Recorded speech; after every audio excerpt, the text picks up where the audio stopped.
Sami Zayn recently revealed more about his original plans working with Roman Reigns, so we'll see what he had to say. We'll also check out the latest with Mandy Rose, the Usos, and more. Let's start things off with a brief Mandy Rose update. Mandy recently surpassed 1 full year as NXT's Women's Champion, and has been continuing to do her thing in NXT. But some discussions from the fans started to go around after Mandy wore a red and black attire, along with the Toxic Attraction red and black snapback hat.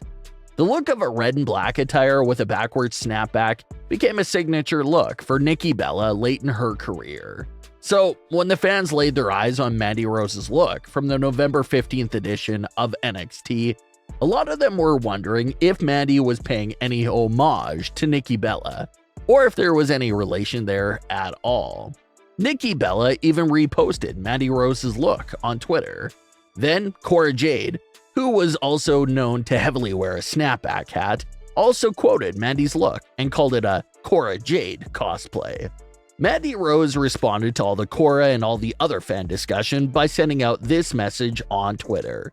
Quote, "Damn, y'all can't even let a girl wear her own merch hat." End quote.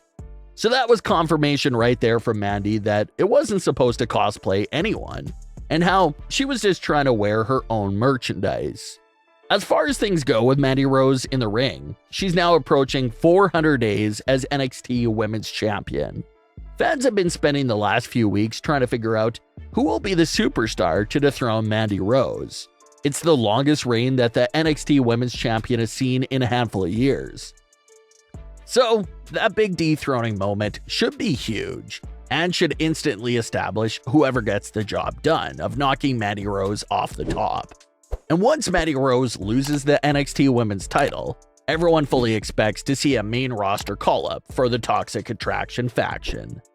Mandy Rose has been on the main roster before, and JC and Gigi did get a small run on the main roster during the Women's Tag Team Tournament.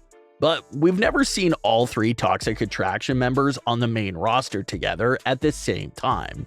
So that's something to look forward to there. It'll be great to have another women's faction on the main roster.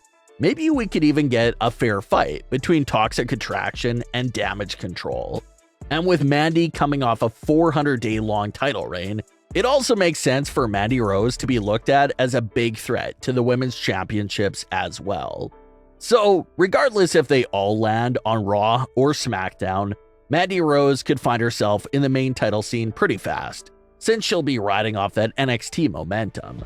So, big things are still on the way for Mandy Rose and Toxic Attraction.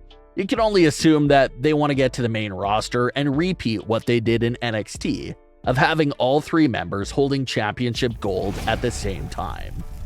Everyone knows about the big role that Sami Zayn currently has with Roman Reigns and the Bloodline. But obviously, what we see today from Sami and the Bloodline was nowhere even near the original plans.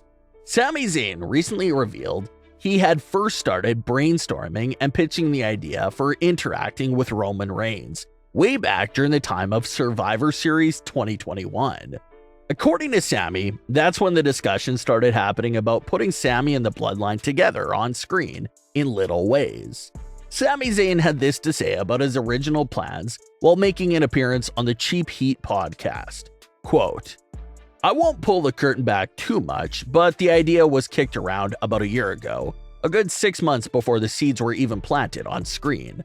The first time I think there was any interaction between myself and the Bloodline was just after WrestleMania. In actuality, the idea was first discussed going into Survivor Series of last year.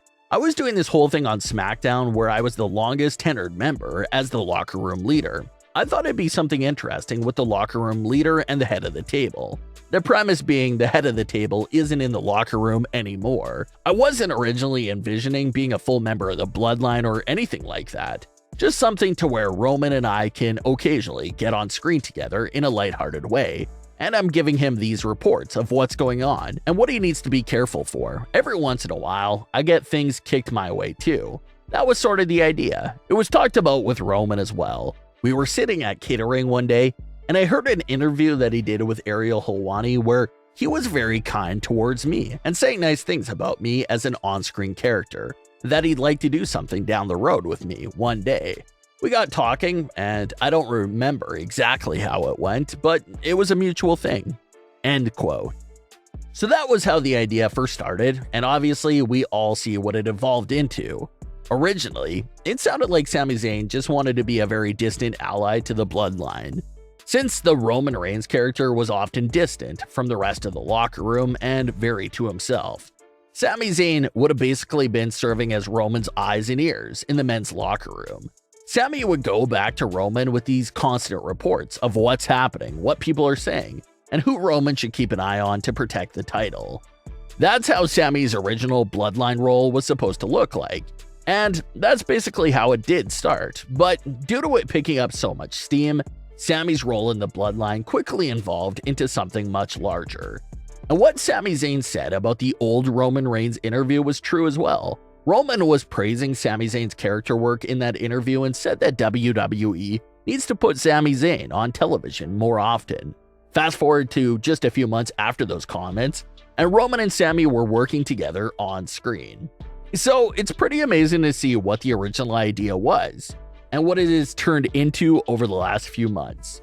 Hopefully this story continues to grow and evolve into much bigger things in the coming months. Let's get into some more Bloodline related topics. The Usos were recently announced as PWI's #1 ranked team in All of Pro Wrestling for 2022. Some fans were happy with the rankings, while some fans and other tag teams in the world of pro wrestling weren't. The Usos responded to the little uproar backlash from these other tag teams by calling them all salty and saying how they're the ones. The Usos did recently make history by surpassing the New Day for the longest tag team title reign in all of WWE history. So that itself is quite the accomplishment and could be something that no other team will ever surpass in the future. In other Bloodline related news, the family has just gained another new member into the wrestling scene. Zilla Fatu, the son of the late great Umaga, has just joined the wrestling training school of Reality of Wrestling. Reality of Wrestling is a wrestling school that was founded by no other than the all-time great Booker T. It was also the same school where Zilla's father, Umaga, trained as well. So Zilla is quite literally following in his father's footsteps for a career in pro wrestling. At just 22 years old, Zilla has all the time in the world to take his training very seriously, and then become the latest breakout member of the family down the line in a couple of years. But what are your thoughts on today's stories? Leave your comments below. Don't forget to subscribe with all notifications on, and leave a like if you enjoyed. Thanks for watching, guys.